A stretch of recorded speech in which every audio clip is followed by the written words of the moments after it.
ये वीडियो मैं मेनली उनके लिए बना रहा हूँ जो सरकारी एग्ज़ाम में लगे पड़े हैं, पूरा जीवन अपना चाहते हैं कि उसी में एकदम बर्बाद कर देंगे। उनके लिए कि सरकारी एग्ज़ाम की तैयारी हमें इतना बड़ा बना दिया है, उसको सीधी बात कि पूरा जनरेशन की जनरेशन लगा है, पूरा जेन जी इतना स्मार्ट दिमाग लोगों का, नए बच्चों का, इतना बढ़िया बढ़िया नए ब्रेन है अपने यहाँ की यंग जनरेशन जो है वो लगी पड़ी है यूट्यूब उसमें गवर्नमेंट की एग्ज़ाम की तैयारी करने 10-10 साल। और जो नहीं करना चाहते हैं, जो इंटरेस्ट है नहीं है, उनको बेरोजगार समझेंगे या तो कुछ भी कर रहा है वो आदमी अपने हिसाब से तो उसको डिमोटिवेट करेंगे। और जो सरकारी एग्ज़ाम की तैयारी कर रहा है वो बहुत अच्छा है उनके हिसाब। तो उन्हीं के बारे में कि मतलब समाज ने ऐसा बना दिया है कि एक वर्ग को बहुत अच्छा बना दिया है जो एग्ज़ाम की तैयारी कर रहा है, और दूसरा नहीं कर रहा है तो बस डिग्री पे डिग्री लिए जा रहा है। तो बच्चे फिर भी उसी के पीछे पड़े हैं, या तो सरकारी एग्ज़ाम की तैयारी करेंगे या तो इंटरेस्ट नहीं हो तो भी वही डिग्री लेते जाएंगे, चाहे एलएलबी की हो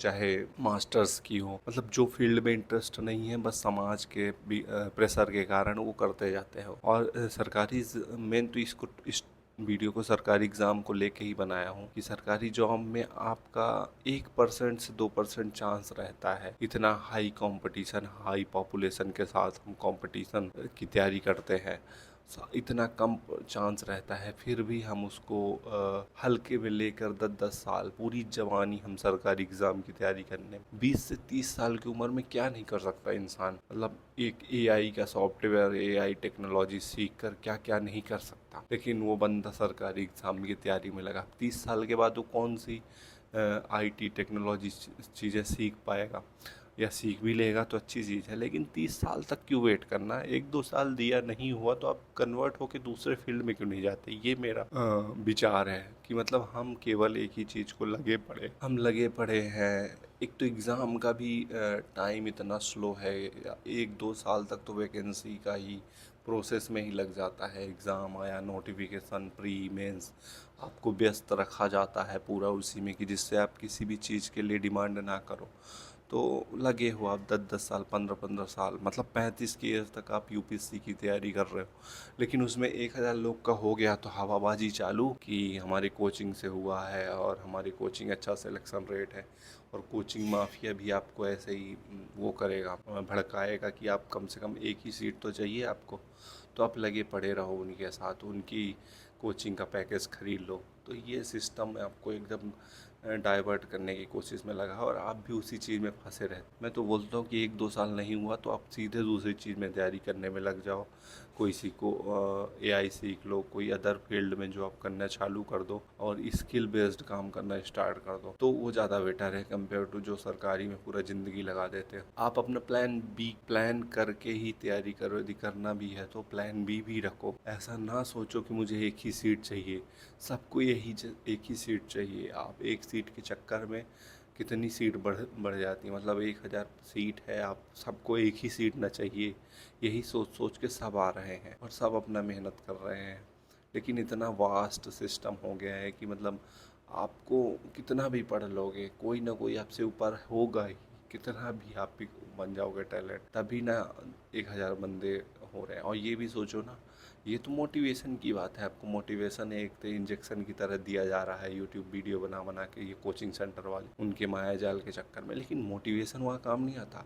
आप ये सोचो कि उस बंदे के पिता, जिसके पिता आईपीएस पहले से ही हैं और बड़ी पोस्ट में है, उनके पास फैसिलिटी कितनी ज़्यादा। कुछ लोग बोल देंगे यार ये ऑटो वाले का लड़का हो गया, तुम भी हो जाओगे। उस ऑटो वाले एक लड़के के चक्कर में कितने ऑटो वालों के लड़के अपनी ज़मीन बेच के तैयारी करने में लग जाते। मेरा ये सजेशन नहीं रहेगा कि आप अपना पूरा सब कुछ बेच के ये तैयारी में लग जाओ, क्योंकि ऑटो वाले का एक का हो गया है, ये ज़रूरी नहीं है सब ऑटो वाले का हो जाएगा।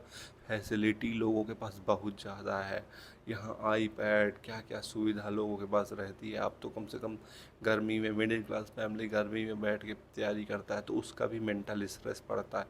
सब फैसिलिटी के साथ बंदे तैयारी करते हैं तो उनका भी तो चांस रहता है।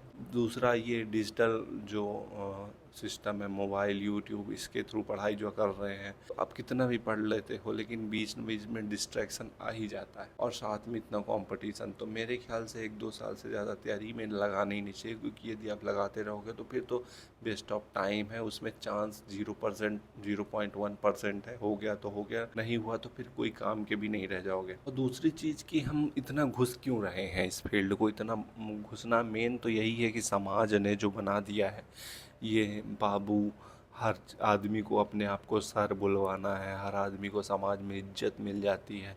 समाज भी चाहता है कि लगे रहें लोग, और लोग इसीलिए चाहते हैं। वहाँ पे आपको कोई समाज का सोशल रिस्पेक्ट करने थोड़ी जाता है कि सोशल की समाज की मदद करने के लिए तुम सरकारी जॉब ज्वाइन कर रहे हो। देखा ना, अभी लेटेस्ट में एक न्यूज आई थी कि जहाँ अभी राजस्थान में कोई सा था कि जहाँ ज्वाइनिंग के दिन ही उसने करप्शन किया।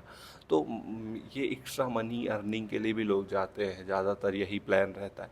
वहाँ समाज सेवा होती ना तो हर हर सीनियर ऑफिसर जो इंसान जाते हैं, जिनकी उनकी जॉब है, जो उनका जॉब है वही करने में उनको शर्म आती है। मतलब उनको इतना अकड़ की बात करेंगे जैसे वो वहाँ पे काहे के लिए गए हो तुम, फिर वहाँ काहे के लिए जाते हैं इंसान, जॉब करने के लिए, और उनको वही जॉब नहीं करनी है, वो अकड़ की बात करेंगे। अभी एक नहीं देखा था कि एक बाबू को बंदे ने, अभी वायरल हुआ है, जिसमें उसने बादाम डेस्क पे पटक के और बोला कि मेरी फाइल इतने दिन से ओपन नहीं हुई है। तो यही सब इज्जत कमाना है इनको, ऊपर की इनकम करनी है। सबकी बात कर नहीं कर रहा हूँ, लेकिन जो है उनकी बात तो है ना, वो तो आप खुद भी वीडियो में देख रहे हो कि लोग इनकम, एक्स्ट्रा इनकम, यही सब देख देख के अपना अपना दबदबा दिखाना है कि मैं बाबू हूँ, मैं सर हूँ, मैं सीनियर। तुम्हारी जॉब है फिर भी नहीं करते हैं लोग। तो ये है, पॉलिटिकल प्रेशर रहता है आपको, मतलब आपकी ज़िंदगी हिल रहती है। भले आप सोचते हो कि सरकारी जॉब मतलब जॉब सिक्योरिटी, घंटा जॉब सिक्योरिटी, बस जॉब है, भर सिक्योर है कि पैसा आ रहा है, लेकिन उसमें तुम्हारा जीवन सिक्योर नहीं है, जीवन ख़त्म है, जीवन में स्ट्रेस इतना है कि सुकून नहीं। और दूसरी चीज़, तुम सोच रहे हो कि एक बार यूपीएससी निकल गया, जनरेशन सुधार लेंगे, 3-4 जनरेशन सुधर जाएगी। तो तुम यहाँ पहला जनरेशन सुधारने के लिए हुए हो। तुम ये सोचो ना कि तुम्हारा जीवन जनरेशन सुधारने के लिए हुआ है, मतलब तुम्हारा पैसा तुम 3-4 साल, जो 3-4 जनरेशन के लिए कमा के रख जाओगे और मर जाओगे, और उसके बाद जनरेशन खाएगी। यही प्लान है, अपना जीवन हम जनरेशन सुधारने में लगा दें। तो ये सब गलत है मेरे हिसाब से गलत है। सब अपना अपना मानना है। मेरे हिसाब से जितना ज़रूरत है अपने लिए उतना कमाओ, और ये जनरेशन सुधारने के लिए इतने पैदा ही मत करो जितना आपको सुधारना पड़े। सीधी बात, पहले 8-10 कर लोगे, फिर जनरेशन सुधारने में लगा दोगे, फिर उनकी जनरेशन, मतलब सबका ठेका आप ही ने लिखा है।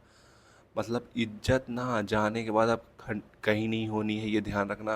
गांधी जी को भी लोग गाली देते हैं उनके जाने के बाद, तो भूल जाते हैं लोग, ये तो है। तो अपने लाइफ को अपने हिसाब से जियो, अपने लिए जियो, ठीक है। आप, ये नहीं है कि आप सरकारी जॉब कर लोगे तो एपीजे अब्दुल कलाम बन जाओगे, तो है 100% है।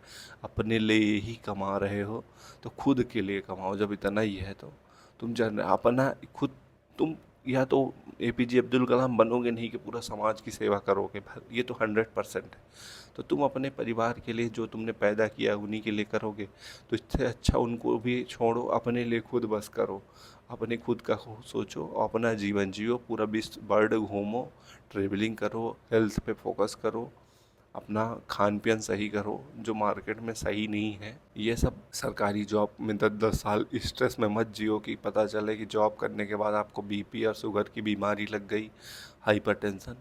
तो इतना लोड नहीं लेना, सरकारी जॉब को भगवान नहीं बना लेना। ना भी रहेगी ना तो आप प्राइवेट जॉब से कमा लोगे, और ना भी कमाओगे तो मजदूर वो कर लोगे, थोड़े बहुत काम करके भी इनकम हो जाती है। अब इतना महंगाई का जो लोग बकवास करेंगे, इतनी महंगाई है, ज्ञान नहीं चलता।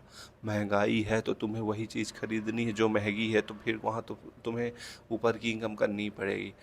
ऑर्गेनिक खाना और नॉर्मल खाना जो ज़रूरत है हेल्थ के लिए, जितना ज़रूरी है तो उतना महंगा नहीं है जितना सोच रहे हो।